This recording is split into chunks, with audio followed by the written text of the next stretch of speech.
আসসালামু আলাইকুম রহমতুল্লাহি ওয়া বারাকাতুহু। সুপ্রিয় দর্শক, অনেকে প্রশ্ন করে থাকেন রোজা অবস্থায় ইনহেলার ব্যবহার করা যাবে কিনা। ইনহেলার হলো শ্বাসকষ্ট বা হাঁপানি রোগীর জন্য স্প্রে যন্ত্রের মাধ্যমে মুখ দিয়ে এক ধরনের গ্যাস এবং একটি সূক্ষ্ম পদার্থ পেটের ভেতরে প্রবেশ করানো হয়। তো এই ইনহেলার ব্যবহার করার মাধ্যমে রোজা ভঙ্গ হবে কিনা। ফুকাহায়ে কেরাম বলেছেন ইনহেলার ব্যবহার করার কারণে রোজা ভঙ্গ হয়ে যাবে।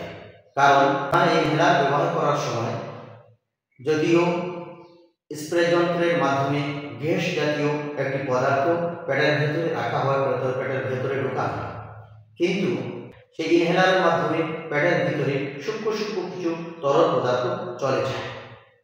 এই জন্য রোজা ভঙ্গ হয়ে যাওয়ার ব্যাপারে ফুকাহায়ে কেরাম ফয়সালা করেছেন, সিদ্ধান্ত দিয়েছে। যেমন ধোঁয়া ইত্যাদি ইচ্ছাকৃতভাবে ধোঁয়া গরদ করার কারণে, ধোঁয়া পেটের ভিতরে নেওয়ার কারণে যেভাবে রোজা ভঙ্গ হয়ে যায়। যেমন কেউ সিগারেট পান করলো, সিগারেট পান করার কারণে শুধুমাত্র ধোঁয়া তার পেটের ভিতরে গেল, ফুকাহায়ে কেরাম বলে তার রোজা ভঙ্গ হয়ে যাবে। ঠিক তেমনিভাবে ইনহেলার ব্যবহার করার কারণেও রোজা ভঙ্গ হয়ে যায়।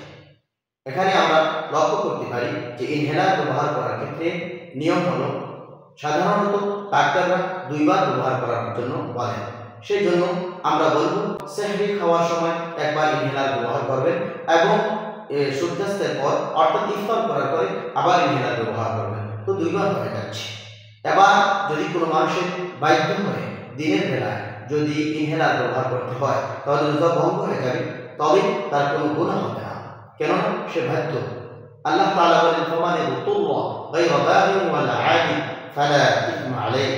কোনো মানুষ যদি বাধ্য হয়ে কোনো কাজ করে তাহলে তার উপর কোনো গুনাহ হবে না। এজন্য যদি ইনহেলার ব্যবহার করতে হয় রমজানের দিনে, দিনের বেলায়, তাহলে রোজা ভঙ্গ হয়ে যাবে। পরবর্তীতে একটি রোজা কাযা করবেন, কাফারা দিতে হবে না, কারণ এখানে সে বাধ্য হয়ে কাজ করছে। এজন্য ইনহেলার ব্যবহার করার ক্ষেত্রে রোজা ভঙ্গ হয়ে যাবে, এই কথাটি ফুকাহায়ে কেরাম ফতোয়া দিয়েছে।